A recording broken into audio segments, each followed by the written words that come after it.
Alhamdulillah, wassalatu wassalamu ala rasulillah. Qu'est-ce que le captage? Le captage consiste à attraper les djinns pour les convertir. La personne que vous voyez où les djinns viennent et parlent, cette personne n'est pas malade, elle n'est pas possédée. Elle était avant possédée et malade et nous l'avons soignée pour faire partir les djinns. Ensuite, nous l'avons entraînée à attraper les djinns avec l'ordre d'Allah, avec les paroles d'Allah tabaraka wa ta'ala, et à les contrôler jusqu'à ce qu'ils se convertissent et qu'ils partent. À force de soigner les gens, nous avons découvert comment inverser le phénomène de la possession, comme un microbe ou un virus qu'on utilise pour fabriquer un vaccin. Et toutes les personnes qui ont été possédées peuvent être entraînées pour devenir des capteurs. Depuis que nous avons découvert cela en 2007, nous avons fabriqué, entraîné beaucoup de capteurs qui sont dans nos centres à travers le monde. La différence avec la possession est que le capteur contrôle la situation. Pour ça, vous voyez que la femme peut ajuster son hijab. Tout simplement, si son téléphone sonne, elle peut mettre les djinns de côté, répondre, finir, et puis les reprendre et continuer. Donc, c'est la personne qui est en contrôle de la situation. Il arrive que des fois les djinns sont très forts et très énervés et la personne va se lever ou taper ou faire quelque chose. Mais la plupart du temps, le capteur contrôle le djinn. Alors, pourquoi ça marche aussi rapidement? Nous avons découvert cela, que les du'as et les versets du Coran marchent instantanément chez les djinns.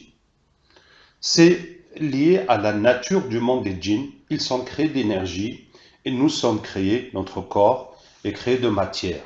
La différence entre l'énergie et la matière, comme a trouvé Einstein, E égale mc2. L'énergie, c'est la matière multipliée par c, la vitesse de la lumière, au carré.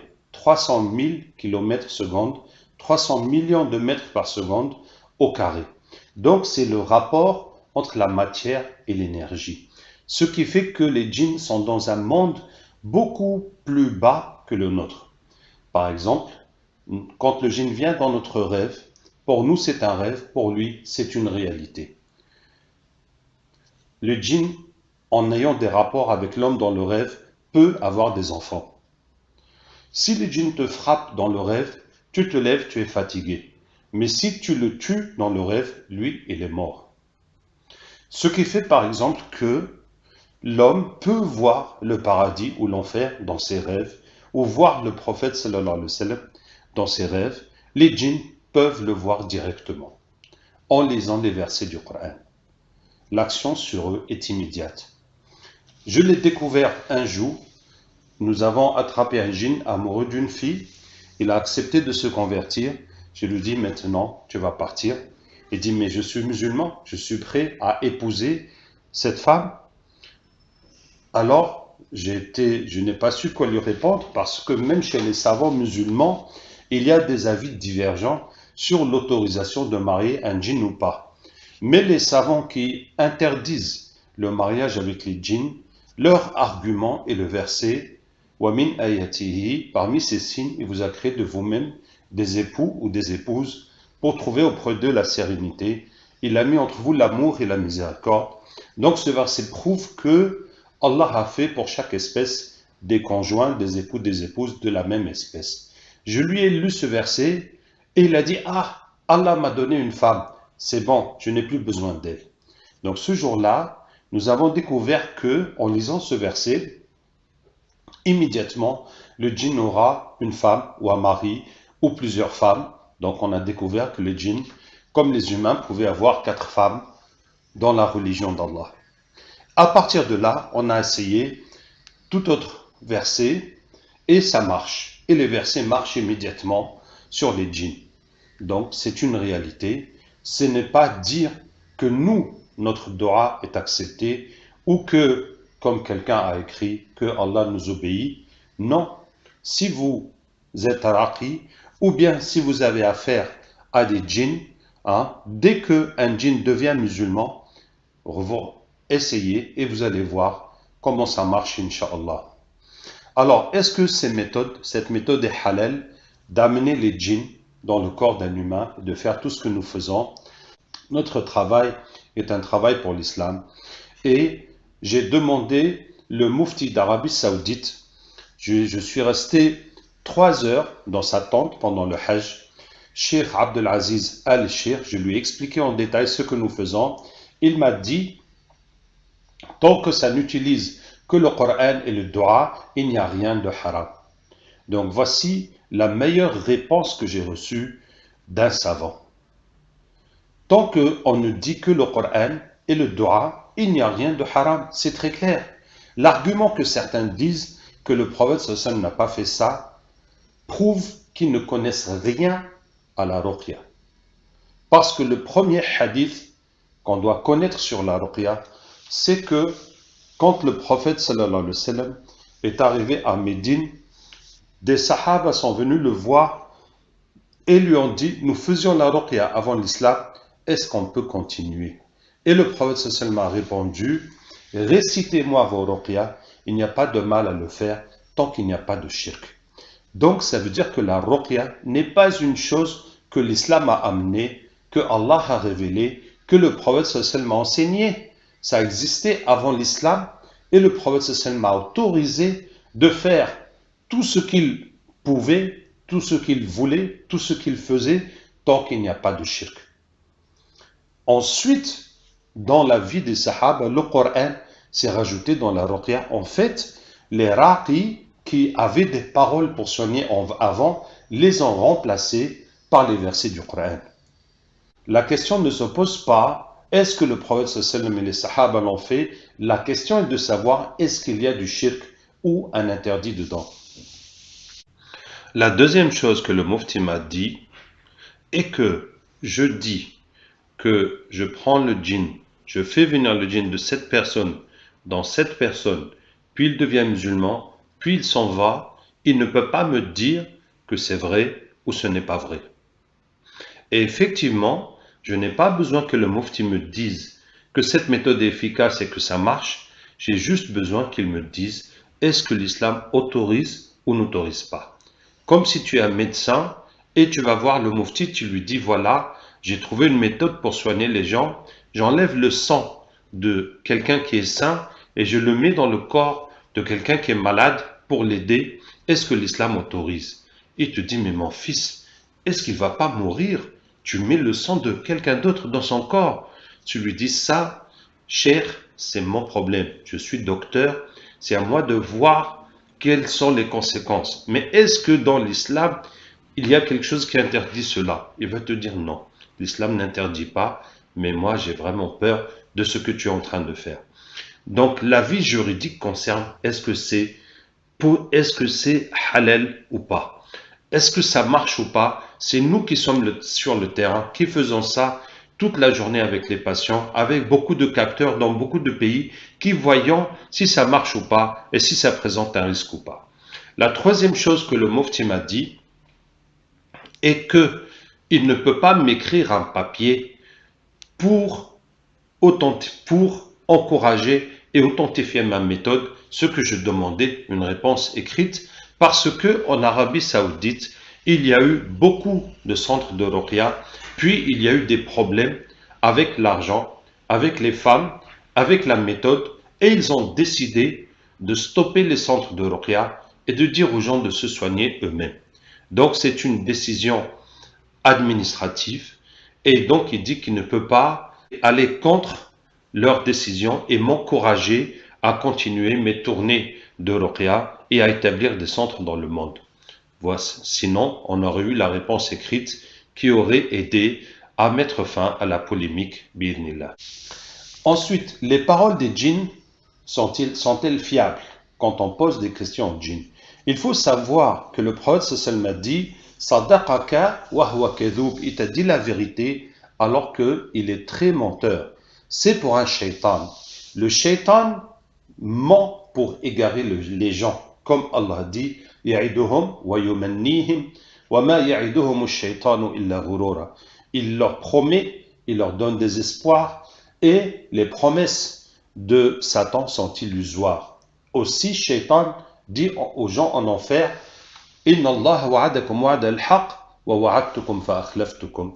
Allah vous a promis la vérité, je vous ai promis, je vous ai trompé. Les shayatines mentent pour égarer les gens.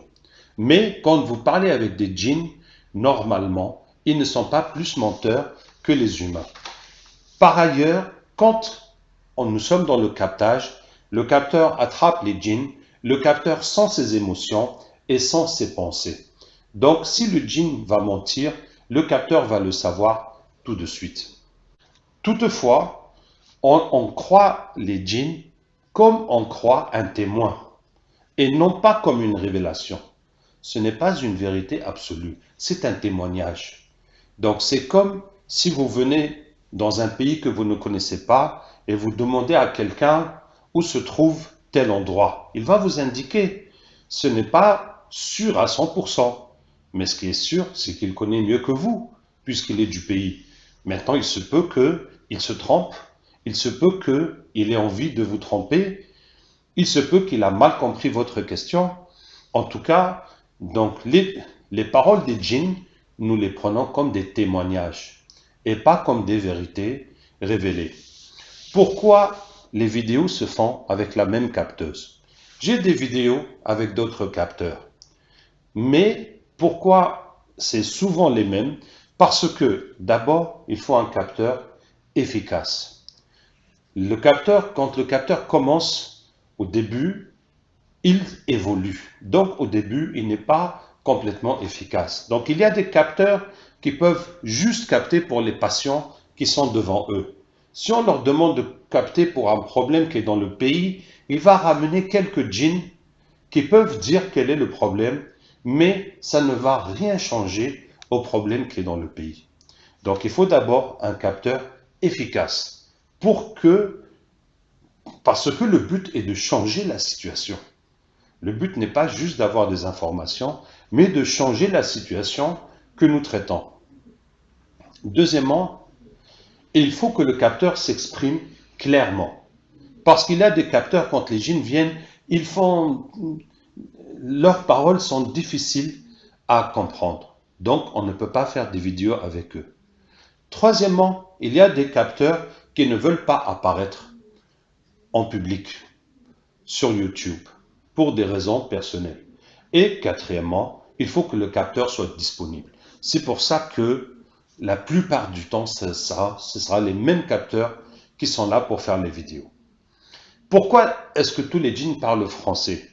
Les djinns comprennent notre pensée et s'expriment par la langue du capteur. Donc, si on fait le captage avec des capteurs qui parlent d'autres langues, automatiquement les djinns vont parler dans la langue du capteur. Il arrive rarement qu'un djinn parle une langue que la personne ne comprend pas, mais c'est rare, nous allons laisser ça de côté. Alors, d'autres disent que c'est une mise en scène. Si jamais vous passez du temps avec nous dans nos campagnes de Ruqya et vous voyez qu'on passe la journée à soigner les gens et que nous sommes fatigués, il n'y a absolument pas le temps d'écrire ou de réfléchir et de préparer cette mise en scène. Dès que nous trouvons le temps, nous faisons le captage et c'est spontané, c'est ce que nous trouvons. Alors, quelle preuve que c'est vrai? La preuve d'abord, c'est la guérison de nos patients pour lesquels nous faisons le captage. Deuxièmement, les captages que nous faisons pour l'actualité, pour les situations dans le monde, il y a souvent des changements qui se produisent par la suite. Alors, ce n'est pas une preuve irréfutable. Des fois aussi, on ne voit pas de changement parce que les djinns ne sont pas le seul facteur qui explique la situation. Mais la meilleure preuve que nous avons, c'est le traitement des écoles. Regardez cette vidéo, le son est très mauvais, donc concentrez-vous sur les sous-titres. Alhamdulillah wa salatu wa salam ala rasulillah. So indeed we are here for Ruqya. Ruqya is treating the mystic problem of jinn and magic and ayn evil eye with Quran and Sunnah of the Prophet sallallahu alaihi wasallam. How do you know that you have a problem, a mystic problem of jinn and magic? There are 4 symptoms that Allah Ta'ala gives us in Quran. Blockages in life, unusual health problems, unusual mental states, and bad dreams.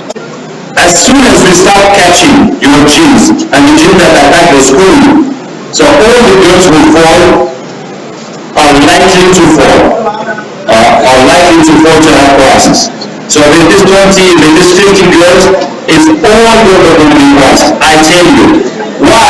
Because those genes, they're not going to sit still while we are catching them one after the other. You see? That means, for example, if I take a big stick and I hit this girl in front of me, all the others are going to run away.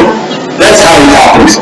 As soon as we start catching the genes, they're all going to start shouting everywhere. Okay? So don't be afraid. We will continue, inshallah, until we finish them all. But, so what are you going to do? If any girl falls, you catch her and you hit her head and you hit shahada until the genes are gone. That will push the gene out and you will catch him here until it's all finished, inshallah. Okay? Don't panic, don't be worried. أعوذ بالله من الشيطان الرجيم بسم الله الرحمن الرحيم إن ولي الله الذي نزل الكتاب وهو يتولى الصالحين أينما تكونوا يأتي بكم الله جميعا إن الله على كل شيء قدير أينما تكونوا يأتي بكم الله جميعا إن الله على كل شيء قدير حرمت عليكم الميتة والدم ولحم الخنزير وما أهل لغير الله حرمت عليكم الميتة والدم ولحم الخنزير وما غير ذلك حرمت عليكم الميتة والدم ولحم الخنزير وما غير ذلك سدعا حرمت عليكم الميتة والدم ولحم الخنزير وما غير ذلك حرمت عليكم الميتة والدم ولحم الخنزير وما غير ذلك حرمت عليكم الميتة والدم ولحم الخنزير وما غير ذلك So we can repeat that. La ilaha illallah, la ilaha illallah, la ilaha illallah, Muhammad Rasulullah, la ilaha illallah, Muhammad Rasulullah, la ilaha illallah, Muhammad Rasulullah, la ilaha illallah, Muhammad Rasulullah, la ilaha illallah, Muhammad Rasulullah, la ilaha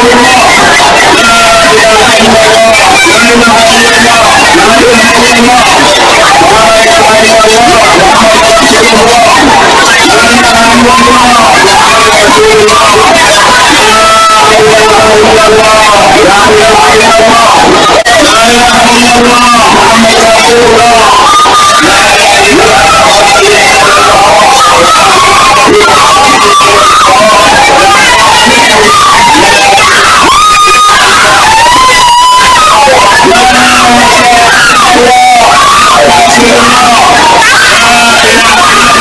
la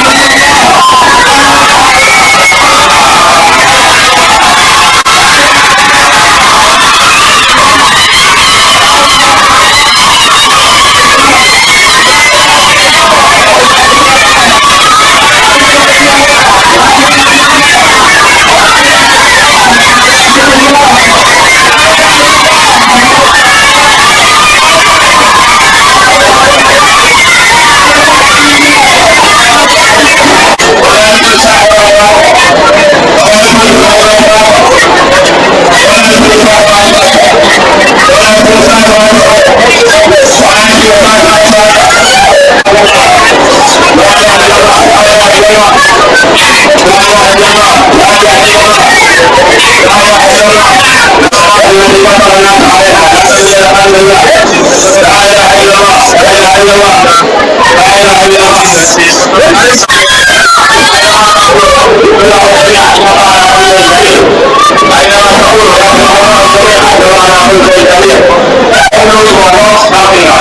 Just watching, please go. Then you shoot and go, let us finish the rest. Okay? All those who are doing nothing, just watching, please go. Those who are lying down, sleeping, give them the constituting letter of the Rasulullah until we all finish. Come on.